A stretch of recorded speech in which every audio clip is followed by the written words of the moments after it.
आकाश बसु एक एकाकी कवि थे, जिन्हें कविता में सुकून मिलता था, खासकर अपनी प्रेमिका मेघला को खोने के बाद। बरसों बीत जाने के बावजूद अनकही भावनाओं का अफसोस उनके मन में अभी भी था। कविता ही उनके पास बची थी, अपने पिछले प्यार की भयावह यादों से बचने का एक सहारा।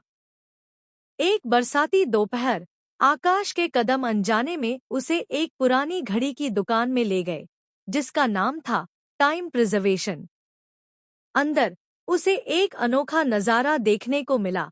दीवार से दीवार तक घड़ियां, हर एक रुकी हुई, एक खंडित इतिहास में जमी हुई।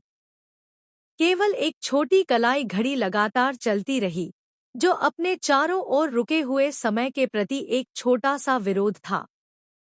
उस टिक-टिक करती घड़ी के पास इरा खड़ी थी, एक अनोखी युवती जिसकी आंखों में मानो समय का सार छिपा हो। मैं एक समय यात्री हूँ, उसने धीरे से कहा, उसकी आवाज रहस्यों से भरी हुई थी। यह दुकान न सिर्फ समय को सुरक्षित रखती है, बल्कि उसे उन लोगों तक वापस भी पहुंचा सकती है जो उसकी कहानियां ढूंढते हैं। एक अधूरी लालसा से जलते हुए आकाश ने एक छोटी सी गुजारिश की, उस दिन वापस लौट जाऊं जब मेघला उसे छोड़कर चली गई थी। वह अतीत को बदलना नहीं चाहता था, वह बस उसे देखना चाहता था, उसकी शांत त्रासदी को समझना चाहता था। इरा ने उसकी बात मान ली और दोनों को अतीत में ले गई। आकाश ने खुद को मेघला के साथ एक पार्क में देखा, उनके शब्दों में एक ऐसा दर्द था जो वह भूल चुका था। तुम्हें सिर्फ कविताएं पसंद है, आकाश, मुझसे नहीं, मेघला ने धीरे से आरोप लगाया। वर्तमान में वापस आकर आकाश चुपचाप खड़ा था, अपनी यादों का एक दर्शक, जहां उसने महसूस किया कि प्रेम सिर्फ एक भावना नहीं है, यह एक अघोषित प्रतिबद्धता है, एक जिम्मेदारी है।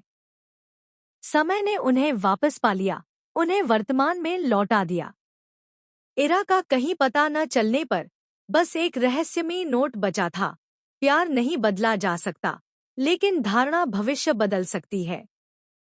प्रेरित होकर आकाश ने कलम उठाई।